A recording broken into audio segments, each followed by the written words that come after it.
You can use AirTag to keep track of your keys, wallet, and more, and help locate them if they're ever misplaced. Here's how to get started. We'll show you how to set up your AirTag and how to locate an item that's gone missing. Before you start, update your iPhone to iOS 14.5 or later, and make sure two-factor authentication is turned on.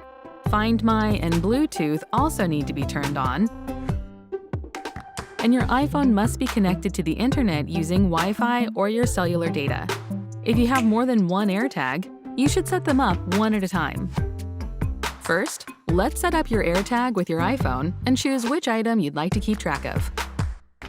Remove the protective film from your AirTag and gently pull the plastic tab from the battery. You'll then hear the AirTag play a welcome sound.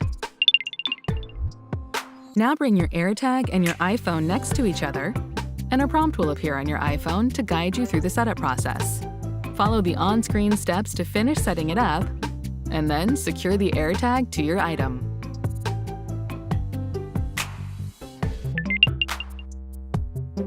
If your item goes missing, you can use Find My to help you track it down. In Find My, tap Items and look for your AirTag on the map. You'll see the time and place of its last known location in the items list at the bottom of the screen. Tap an item from the list to take a closer look. If it looks like your item is nearby, but you can't find it, tap Play Sound and listen for a chime. If you're using an iPhone with Ultra Wideband, including any iPhone 11 model or any iPhone 12 model, and if the item is in Bluetooth range, you'll see a button that says Find.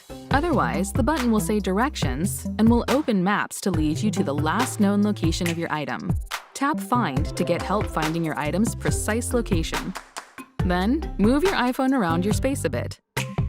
Once your iPhone connects to your AirTag, an arrow will point you in the right direction and tell you approximately how many feet away it is. There it is. Tap the X to go back once you've found it. If you're still unable to track down your item, you can put it in Lost Mode using the Find My app to get help recovering it. Just swipe up on the handle, then look for Lost Mode and tap Enable. With Lost Mode turned on, you'll receive a notification the next time your AirTag is in range of your iPhone, or its location has been updated by the Find My network. Your AirTag will stay associated with your Apple ID unless you unpair it yourself. And if someone finds your item while it's in Lost Mode, they can use their iPhone or any NFC-capable device to touch the AirTag and learn how to reach you. To finish setting up Lost Mode, tap Continue and follow the on-screen steps. And that's how AirTag can help you keep track of and find your most important things.